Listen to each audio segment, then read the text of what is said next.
بچپن میں ہر سال نئی کلاس میں داخلے کے بعد نیا کورس، نئی یونیفارم خریدنے کے ساتھ جو دوسرا کام ہوتا وہ نئے سکول شوز خریدنے کا ہوا کرتا تھا۔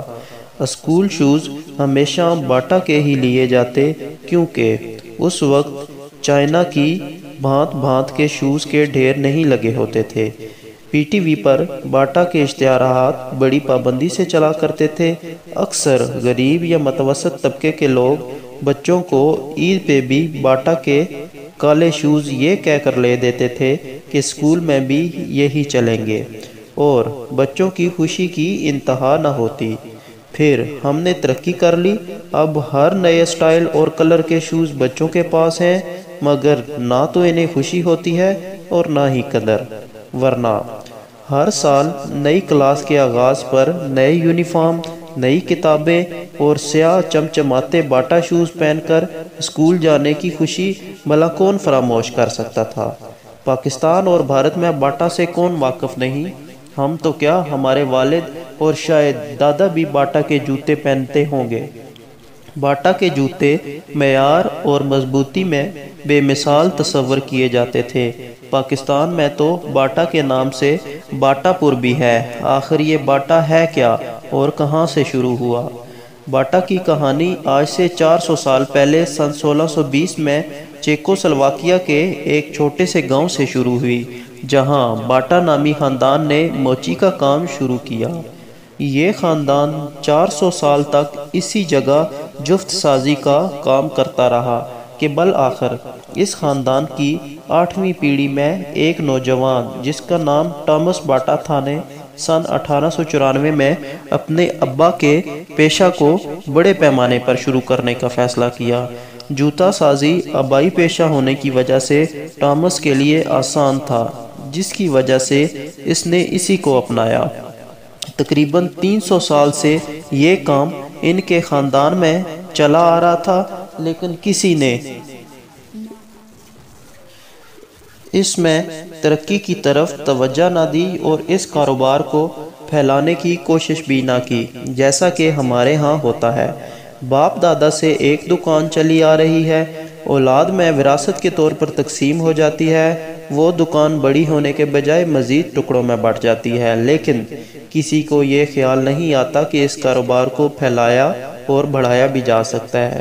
ٹامس نے خاندانی روایات کو توڑنے کے لیے کارخانے کی بنیاد رکھی اور اپنے ساتھ 10 ملازمین بھی رکھ لیے۔ 1 سال یہ کام چلا ہوگا کہ ٹامس قرض کے بوجھ تلے دبنے لگا اور مالی پریشانیوں نے اسے آ گھیرا۔ اسے ہر قدم پر ناکامی ہو رہی تھی، لوگ اس کے بنائے ہوئے جوتے نہیں خریدتے تھے اور ملازمین بھی اس سے خوش نہ تھے۔ ٹامس ہمت ہار کے گھر بیٹھ گیا، دکان پر جانا چھوڑ دیا اور پریشان سا رہنے لگا۔ انہی دنوں ایک شناسا بوڑھے مزدور سے ملاقات ہوئی۔ اس نے اس کے چہرے سے پریشانی بھانپ لی اور وجہ پوچھی تو ٹامس نے ساری صورتحال بتا دی۔ بوڑھے مزدور نے کہا، بیٹا، ہمیشہ تم یہ خیال کیا کرو کہ میری پروڈکٹ مہنگی ہے اور مزدوروں کو ان کی محنت سے کم تنخواہ دے رہا ہوں۔ اس طرح آپ یہ کوشش کرتے رہیں گے کس طرح میری پروڈکٹ سستی ہو اور میرے مزدوروں کو زیادہ تنخواہ ملے۔ یہ بات تیر کی طرح ٹامس کے دل کو لگی اور اس نے ہمیشہ کے لیے اس پر عمل کرنے کی ٹھان لی۔ ٹامس نے چمڑے کے جوتے بنانے کے ساتھ موٹے کپڑے سے جوتے تیار کرنے شروع کر دیے جو سستے پڑتے تھے، اور لوگوں نے بھی انہیں بہت پسند کیا۔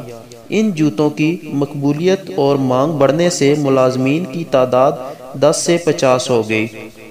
ٹامس نے اپنی پروڈکٹ کے سستے ہونے کی طرف توجہ دی، اس طرح ملازمین کی بھی اجرت کا خیال رکھا۔ ٹامس نے باٹا پرائز بھی متعارف کروائی۔ ان کی پروڈکٹ کی قیمت 9 کے ہندسے پر ختم ہوتی ہے۔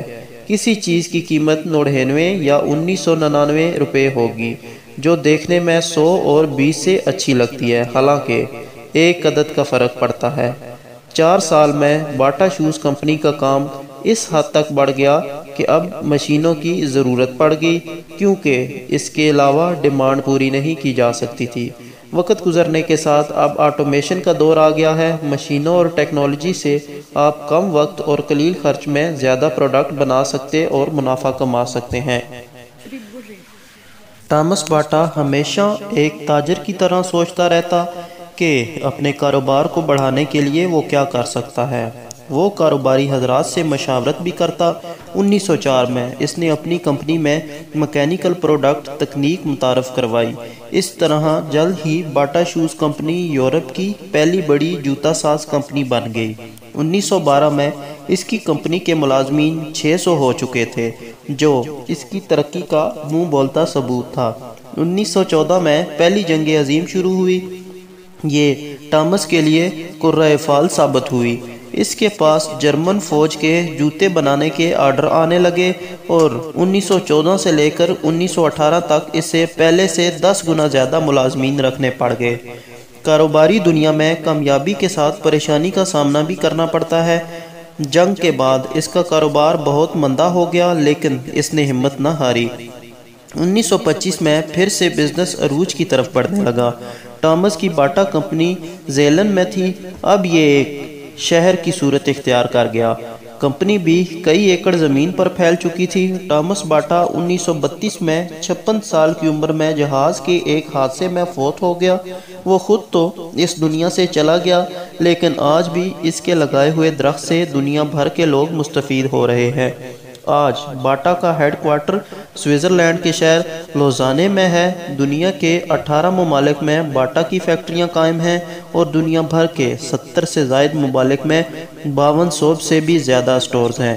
1930 میں بھارت کے شہر کلکتہ میں بھی باٹا نگر قائم کیا گیا، جہاں 7500 کے قریب ملازمین کام کرتے ہیں۔ باٹا شو کمپنی بھارت کی پہلی شو کمپنی ہے جسے 1993 میں ISO 9001 کا سرٹیفکیٹ دیا گیا۔ ٹامس باٹا کی یہ پالیسی تھی کہ دنیا جہاں بھی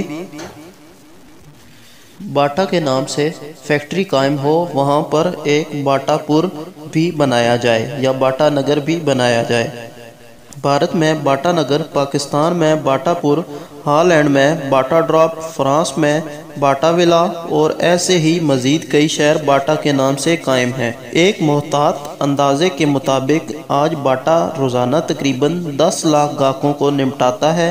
باٹا خاص طور پر انڈیا، پاکستان، یورپ، آسٹریلیا اور تقریباً پورے ایشیا میں اپنی دھاک بٹھائے ہوئے ہے۔ ٹورنٹو، کینیڈا میں اسی خاندان کے ایک فرد سونجا باٹا